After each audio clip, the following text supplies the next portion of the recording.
For any investors out in the international community, what you want to see is this conflict end in some way everyone can recognize, because that's probably when the Houthis stop attacking ships, and that's when all the militias stop firing rockets at the US and the general war risk declines. So, when I say 2 to 5 weeks, I mean the Israeli intensive clearance operations on the ground where they're taking new territory is probably going to end within that period. That's then when we move to what we call phase 3, which is where the Israelis are just doing targeted strikes or raids into essentially the refugee camps, the remaining areas they don't control. I don't think the Israelis are going to actually withdraw from areas of Gaza at all. Everything they've got, they're going to hold on to for a while as they clear the underground tunnels and remove weapons and other things from the area. Well, this is kind of that next day question, right? Okay, we get to the end of this war, and then what does Israel and Palestine look like in the immediate aftermath of that? From your point of view, is there any real chance of a two-state solution here at all in this generation? There'll certainly be a lot of people pushing for that. They'll say after this Gaza war, we need to prevent another one from happening in the future. This is the perfect time to think about an end state. What we'll probably find is that Israeli Prime Minister Benjamin Netanyahu, in an effort to sort of create the next stage of his political career, may well emerge as an opponent to the two-state solution. And there'll be a lot of Israelis that don't have the level of trust required to give the Palestinians a state of their own.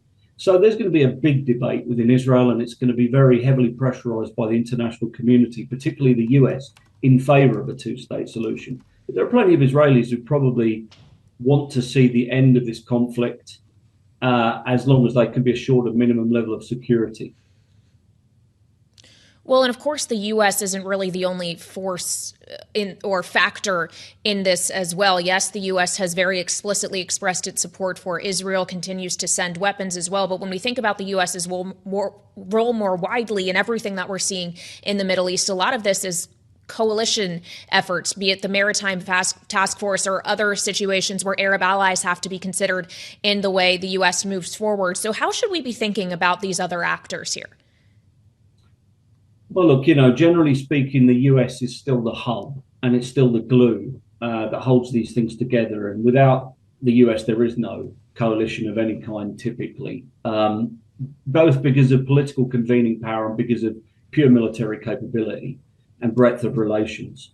But, what we're interested in to see particularly is how the Gulf states integrate themselves with any of these efforts. The Gulf states have got the money to rebuild Gaza, and perhaps to rebuild it in a way that Hamas doesn't come back into the picture. The Gulf states have also got a strong incentive still to work with Israel on normalization and to create these kind of infrastructure and energy corridors that could run between the Indian Ocean and the Mediterranean. And also a lot of defense integration between these places, the Gulf states and Israel. Those things probably haven't been ruined by the Gaza war. And so what we're really watching is how Saudi Arabia, the UAE act in the middle of this year when we move past the main combat operations of the Gaza war and we move into the sort of stabilization and rebuilding phase. A lot of people are going to be keeping their eyes on that. Absolutely. And I think something else that already what people were keeping their eyes on is Iran specifically and U.S. policy toward Iran. Just a final note here, Michael, when you are seeing Iranian proxies acting against or putting U.S. forces potentially in harm's way, ramping up not just necessarily of proxy activity, but something like Iran sending a warship into the Red Sea. How does this change policy toward Iran moving forward, even if the conflict between Israel and Hamas eventually comes to an end? Well, one warship from the Iranians is not too much of a worry. That's just, a reef that hasn't been sunk yet, realistically. If they ever come toe-to-toe, it'll be very quick and simple, probably. But when we look a little bit further out, ultimately, the US and Iran are not on the right track. 3 years ago, you would have said there's a chance we could move to a nuclear deal, to longer-term sanctions relief. No one could look at the situation now and say that's going to happen, whether it's a Republican government in the US in 2025 or a Democrat. you don't have that same feeling that a deal is possible. You instead have a feeling that Iran and its proxies have to be contained all across the region, or they'll do more things like October 7th, or what the Houthis are doing in the Red Sea, or indeed nuclear breakout.